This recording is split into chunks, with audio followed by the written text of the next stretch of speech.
Gluing formers F2 and F4 onto the fuselage right side. That's the side we'll be working with, so put your left side aside for now so we don't get things screwed up. Make sure your right side is down and looking like that on your plan sheet. It doesn't even have to be directly on the plans. We're just going to put the formers right on the lines that you made on the fuselage. Alright kids, it's time. I think you've been waiting long enough. Enough of this hoopla, let's get this baby together. Alright, you're going to take your former F2. You're going to need yourself a nice 90-degree square or any block that you know that's got two perfect corners to it. You can use just the square of any block. Just going to set that down. If you're using wood, make sure you put a piece of wax paper or something in between it so you don't glue the wood there. But I'm just going to take my 90 up. I'm going to press my F2 former right to the line and press my 90 right up to it.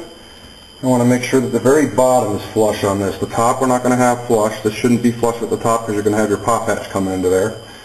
And that should be 1/4 inch, I believe, is what we're going to use for that.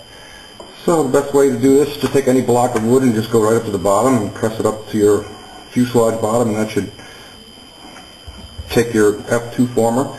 Make sure it's as straight as can be. You want it as level as can be. As you can see, it's a little bit difficult to hold it all there. But once you get it set, just light pressure is all you need to really hold it in place. Make sure everything's lined up on the lines. And take your zap bottle.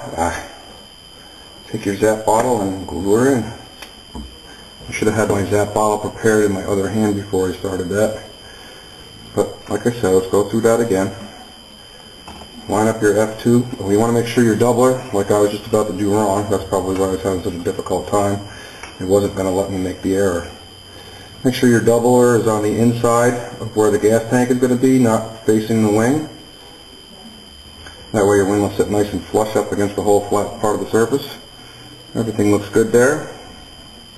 While holding it, I'm just going to take the zap and run it straight down.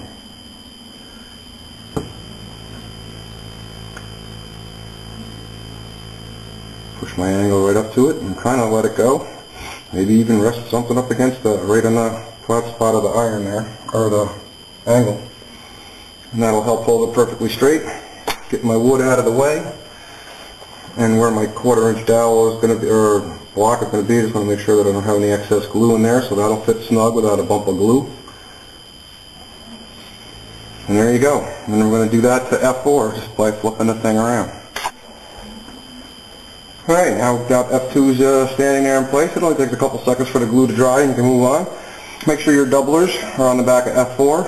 You can see I drilled my hole for my, this is going to be my antenna tube that I'm going to just run my antenna through once the plane is all built.